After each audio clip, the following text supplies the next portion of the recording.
Today, we're diving into the life and incredible legacy of Homi J.Bhabha. You've probably heard him called the father of India's nuclear program, and for good reason. But his story, well, it's not just about scientific breakthroughs. It's a story that ends with a deep and, frankly, pretty unsettling mystery. And it all kicks off with this massive, unresolved question. How did one of the most brilliant scientific minds of his generation suddenly die? Was it just a terrible accident? Or was there something much, much darker at play? Here are the cold, hard facts. On that day in 1966, a Boeing 707 slams into Mont Blanc in the Alps. Everyone on board is gone. And among the passengers was Homi Bhabha, heading to a major atomic energy meeting in Vienna. His death, right at the peak of his power and influence, sent absolute shockwaves across the globe. So let's start right there, at the very end of his story, with the controversy and the conspiracies that still swirl around his death. You've got two completely different stories here. The official report chalks it up to pilot error, a tragic misunderstanding about the plane's location relative to the mountain. But almost immediately, another theory took hold, that a bomb was deliberately planted in the cargo hold. And the motive? Simple. Take out Bhabha and you paralyze India's ambitious nuclear program. Now, this isn't just random speculation.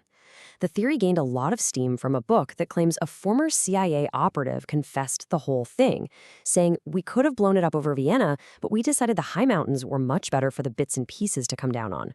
Chilling stuff. Now, to really get why someone might see Bhabha as a target, you have to rewind. We've got to go back to the beginning to understand how a clash of family ambition and a complete twist of fate set him on his path.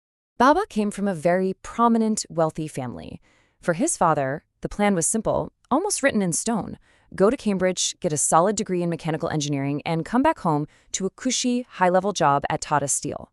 But Homi Bhabha, he had a completely different idea. He wasn't drawn to industry. He was completely obsessed with the universe, with theoretical physics. He actually wrote this in a letter to his father, just laying it all out on the line. This wasn't just some passing hobby for him. It was everything. He felt it was his destiny. He ended up striking a bargain. If he could get a first-class degree in engineering first, then his father would fund his physics studies. Well, he aced them both. So, after earning his PhD at Cambridge and really making a name for himself in Europe, Bhabha came back to India for a short holiday in 1939. He was all set to head back to England, but then World War II erupted. Suddenly, he was stranded. And that one accident of history, it didn't just change his life, it would go on to change the entire future of India. Stuck at home, Bhabha didn't just sit on his hands waiting for the war to end. Oh no. He launched into what would become his life's work, building India's scientific institutions from the ground up, literally brick by brick. You can see his whole perspective had flipped.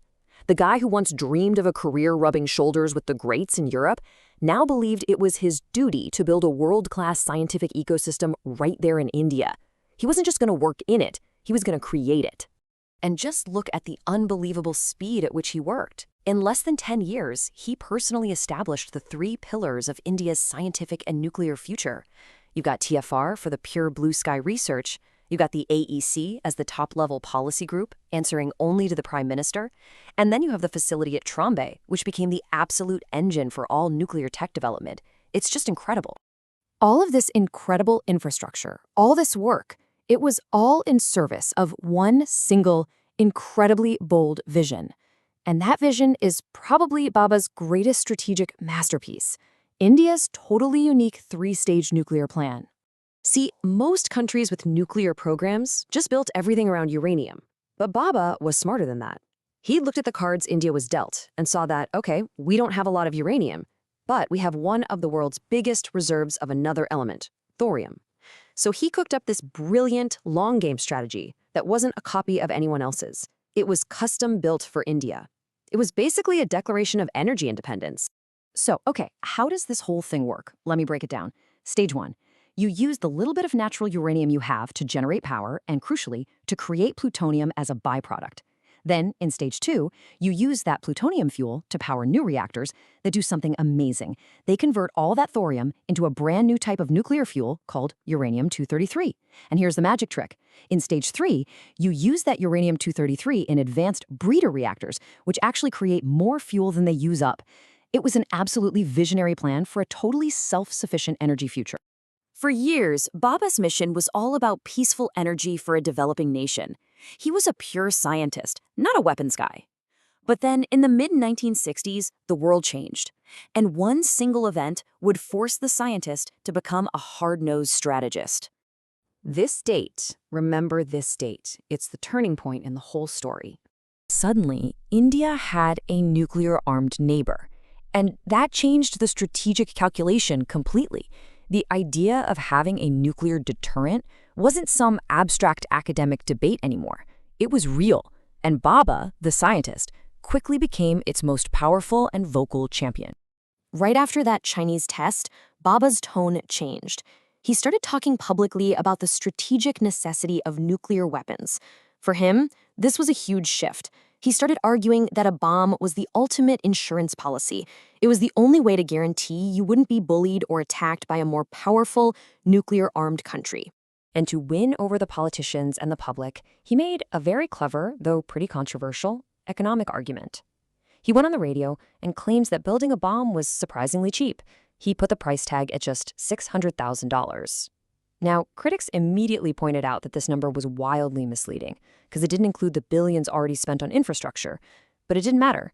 The number was simple, it was powerful, and it totally reframed the debate, making the bomb seem like something India could actually achieve. And then, just a little over a year after he started this very public push for a nuclear weapon, Bhabha was gone. His grand vision, both for peaceful energy and for national security, was left tragically unfinished. His legacy is just immense. I mean, he was the architect of the entire nuclear program for sure, but he was also a master institution builder, a pivotal figure in starting India's space program, and even a major patron of modern art. A friend once called him the modern equivalent of Leonardo da Vinci. And you know what? He wasn't wrong.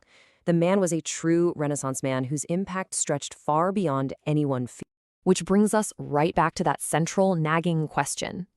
Just 8 years after his death, India tested its first nuclear device. And you have to wonder, if Homi Bhabha had lived, would it have happened even sooner? Would India's nuclear journey have looked totally different?